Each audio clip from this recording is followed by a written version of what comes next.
அதே மாதிரி சென்ற ஆண்டு சிறுதானிய ஆண்டு ஐக்கிய நாடு சபை அறிவித்திருக்கிறது. அதை ஒட்டி மாண்பு முதலமைச்சர்கள் சிறுதானியத்தை எந்த மாவட்டத்திலாவது வழங்க வேண்டும் என்று சொன்னார்கள். அந்த அடிப்படையிலே முதல் முறையாக கேழ்வரகு கொள்முதல் செய்யப்பட்டு இன்னைக்கு தருமபுரி நீலகிரி மாவட்டங்களில் அரிசிக்கு பதிலாக 2 கிலோ கேழ்வரகு வழங்கப்படுகிறது.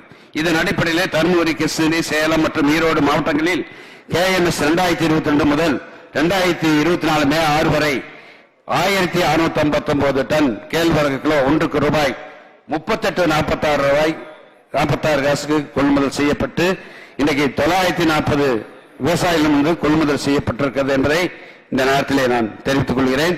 குறிப்பாக விவசாயிகளிடத்திலிருந்து அந்த கேழ்வரகு 25 ரூபாய் 26 ரூபாய்க்கு தான் வாங்கினாங்க இடைத்தரகர்கள்.